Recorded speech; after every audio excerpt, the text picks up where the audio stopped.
It is emerging that Erik Ten Hag seems to have been betrayed by his current bosses. In a statement revealed to a Dutch news source, quite credible one, Erik Ten Hag is quoted to say things that do not look good at all on Ineos, but most importantly, on Manchester United. What is the future of this club going to be like? Welcome to the United Hotspot. My name is Webb. Now, it is rare on a day like this that I come out here and talk about Erik Ten Hag and the job instead of looking at the game we have in hand. But I think, honestly, the Erik Ten Hag job has taken over all the news concerning Man United. I think it is not our making, it is what it is. It is this club that allows news to be leaking from within, left, right, and center at the wrong time. So I'm going to dwell so much on Erik Ten Hag, not even on the game. Look at that statement coming through from Erik Ten Hag saying that Ineos told me that they wanted to change everything and they want to rebuild with me. This is what they said to me directly.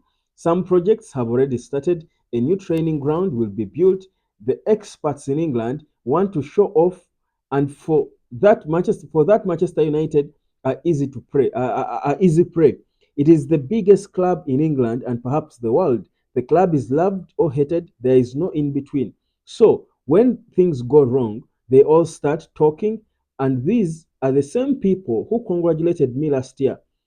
Last year, I was able to walk on water. This year, I'm the worst manager in the Premier League. This is Erik Ten Hag. This is a quote from Erik Ten Hag. Now, guys, you can dig into that quote and first of all read the tone of Erik Ten Hag and try to understand how he's feeling right now. Obviously, like all of us, probably we are all disappointed and frustrated with everything that is concerning this man and what is being said. And guys, you don't shoot the messenger, really. We are not the sources of some of these things. These speculations are not backed by us. I think we here on the United Hotspot, and most of these, I saw someone attacking, people on YouTube who come out to react to it. We are reacting to what we hear. We can't. This is what we do. That's why we set this channel up because we know Man United is a club of interest. So if there is a report talking about Man United, we will react to it. We will talk about it, give our opinions about it. You're only also allowed to give your own opinion about it in your own way. So I think you cannot stop us from talking about this. We will talk about it until we get to the end of it. So here's the thing: Erik Ten Hag seems to be extremely done and tired of all these, negative media around him, and this is what you should be prepared for as a Man United manager. When things are going well, certainly people will respect you. When they are not, they will attack you. Definitely, they will attack you. Now, it's upon the people who matter. That's the people who appointed you to back you up, or they also follow the through the rhythm and go out. But honestly, if you look around the uproar after Erik Ten Hag, after the leaked news that Erik Ten Hag is going to be leaving, I think the general uproar might be enough to threaten Ineos into whatever decision they could have made or they want to make. Because honestly, I don't think so many United supporters will be happy about Erik Ten Hag being sacked right now. I think the general response of United supporters is let him stay. Even now, I think if I run a poll right now, and I will, asking you people whether I think Erik Ten Hag should be sacked or not. Majority of you have run it before. I'll run it again. I think even a bigger number of you will be saying let him stay. So you look at this, and it seems to be feeling either the journalists don't know what they're talking about, they are spreading hate speech against him, or he might be betrayed by Ineos. Now, all that will depend on what we will hear after the FA Cup final tonight. Will Erik Ten Hag be sacked? If he's sacked, that will to him be betrayal because Ineos told him directly that they are planning to rebuild the club with him, and we've already known that he has been part of the plan for the preseason and the new players they will sign. They seem to be working with him on the new project. Now, if these reports are coming out, they are probably as shocking him in the same way they are shocking us.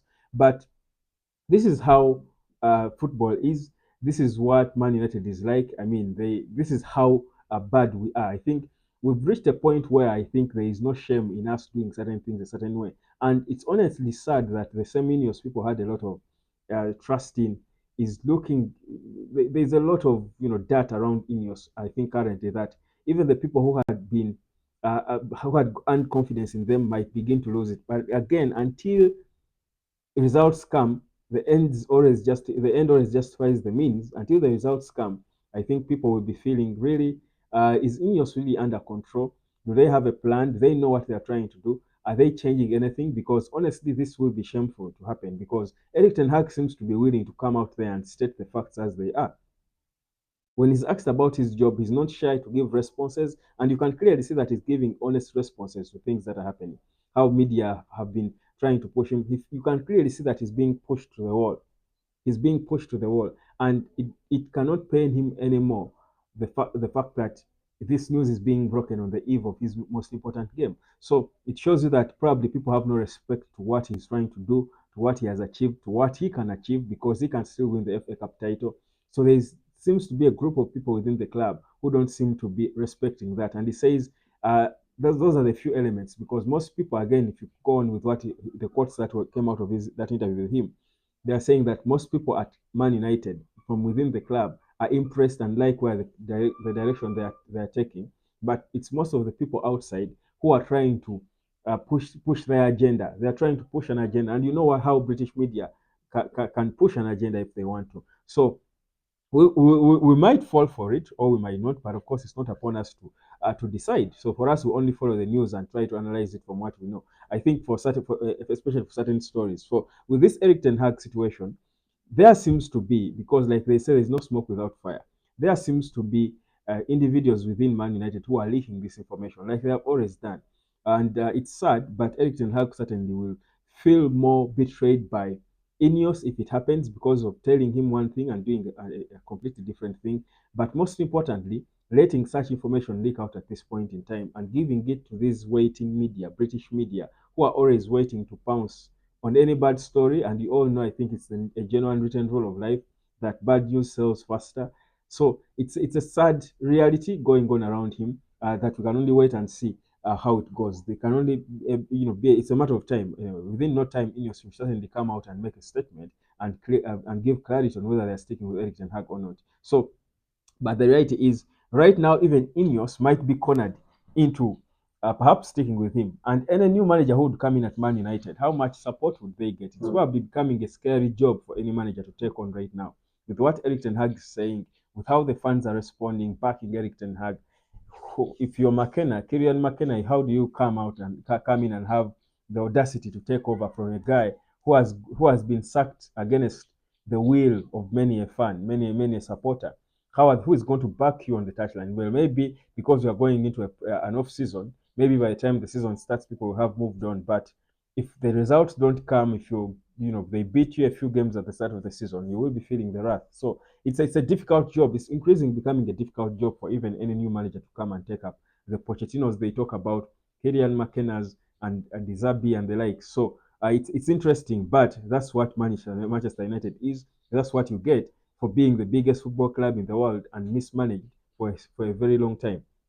That is part of what you get. So that statement for me speaks of frustration, speaks of disgust, speaks of shows anger, it shows a feeling of betrayal, it shows a feeling of dislike.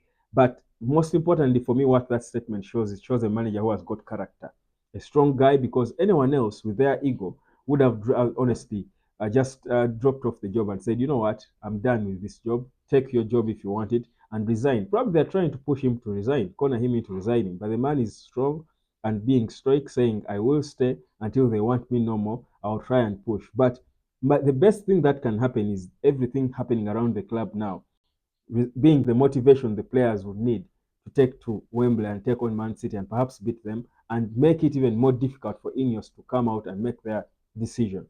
I think the best way to respond to all the news going on around the club, is for Man United to win this game of football. That is the best way to respond, is to win this game of football. If United beat Manchester City, everything else won't matter. I think Ineos can sack Erik Ten Hag and people will go, well, he beat Man City and won the FA Cup title. He won two titles in his first two seasons and reached two consecutive finals. So I think it's a